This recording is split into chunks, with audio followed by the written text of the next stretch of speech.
Welcome to the Virtual Techy, where we help people decode the future of tech and build AI businesses that run on autopilot. Before we go further, get yourself a pen and paper or get your notepad ready as we delve into today's topic. So I've been digging into some of the biggest AI deals happening right now, and you know what? The story of xAI offers a massive lesson that could literally save your business from making a huge, costly mistake. In this new AI world we're in, it's not just about having the biggest name anymore. Nope. It's all about building a product that big companies actually feel safe buying. So in this explainer, we're going to break down why xAI's model, Grok, is hitting a wall with enterprise clients, and more importantly, how you can use these exact insights to get way ahead of the competition. All right, here's the game plan. We'll start with the cautionary tale of xAI itself, then we're going to dive deep into 4 critical lessons. And these cover everything from your product all the way to your marketing. But hey, make sure you stick around to the end, because we are going to finish with a concrete, step-by-step negotiation playbook that you can use to save your company some serious cash, starting like tomorrow. Okay, so the very first thing you've got to get is that the old rules, they just don't apply anymore. Having a famous founder like Elon Musk, well, that's not a golden ticket to getting those big enterprise deals. The real path to signed contracts and actual revenue is building a product that a chief technology officer feels totally, 100% safe plugging into their company's core systems. And that, right there, is the fundamental challenge xAI is facing. This brings us right to our first lesson, and it's all about a concept that, honestly, not enough people are talking about in these AI model wars: switching costs. This is that invisible barrier that keeps the big dogs in power, and it's something every single AI business has to understand if you want to survive. I mean, really let that quote sink in. Have you ever tried to change your company's entire tech stack? It is a total nightmare, right? You're rewriting code, you're retraining whole teams, you're managing all this new risk. So a new tool can't just be a little bit cheaper or, a little bit edgier. To justify all that pain, it has to be fundamentally, undeniably 10 times better. That's the bar. And here's the most important point of all. OpenAI has become the new IBM. Back in the day in the corporate world, they had a saying, nobody ever got fired for buying IBM. Well, guess what? Today, nobody gets fired for buying ChatGPT. It's the safe, default choice. So being good enough, or even a little bit better, that is not enough to overcome the sheer inertia and the risk of switching from the market leader. That is the trap. So that leads us perfectly into lesson number 2, which is all about marketing and how you position your product. xAI decided to market Grok as this rebellious, anti-woke AI. And hey, that's great for getting buzz on social media, for sure. But it is absolute poison when you're trying to sell to a big corporation. I heard this directly from a CTO at a Fortune 500 company, and it just perfectly sums up the whole enterprise mindset. They don't want funny. They don't want unfiltered. They want boring. They want predictable. They want reliable. And why is that? It's simple. Their number one goal is to avoid getting sued. An unpredictable AI, no matter how clever it is a legal department's worst nightmare.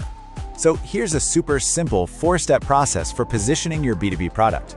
First, know who you're selling to. Is it a consumer or a business? If it's a business, step 2 is to strip out all that edgy marketing.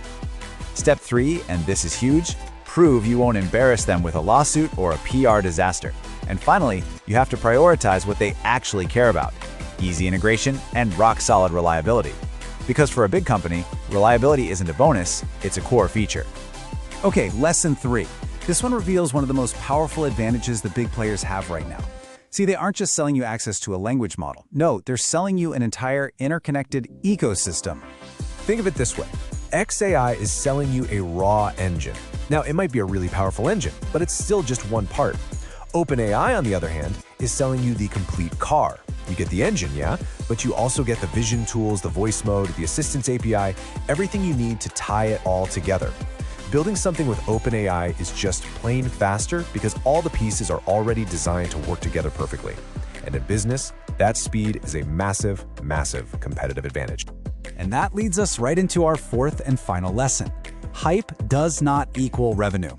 It really doesn't matter how many followers you have on X if none of them are signing those big enterprise contracts. And xAI is learning this the hard way right now. They're discovering that there's a huge difference between getting people excited online and actually closing a B2B deal. This analogy just nails it. Grok is like a sports car. It's exciting, it's fast, and it's perfect for generating wild creative ideas in, say, an internal brainstorming meeting. But for their apps that actually face customers, enterprises need a moving truck. It's not flashy, it's not sexy, but it's reliable, it's sturdy, and it gets the job done every single time without fail. So here's the critical question for any business owner or tech leader out there. Are you choosing a tool because it's genuinely the best fit for your business, or are you getting swayed by emotion, by your affinity for a certain brand or founder? You have to separate the hype from the reality. Making decisions based on data is how you protect your bottom line. It's that simple. Okay, now that we understand the landscape, let's turn all this knowledge into action. You can actually use all this competition in the AI market to negotiate way better deals with your current vendors and save your business a ton of money. And look, this is not a theoretical number. This is a real-world result, 20%.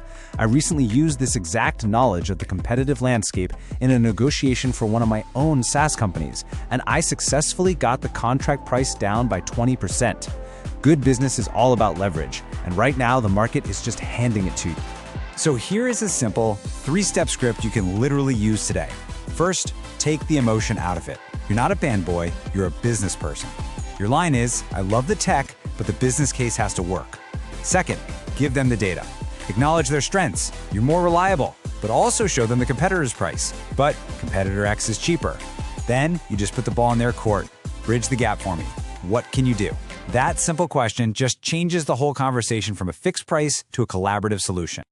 You know, when it comes right down to it, all of these lessons boil down to one fundamental shift in your mindset.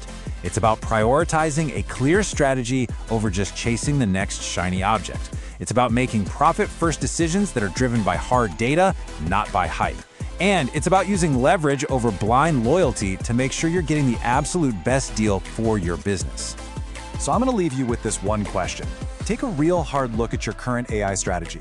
Are you making decisions based on reliability, on safety, and a clear business case? Or are you building your business on the quicksand of hype and personality?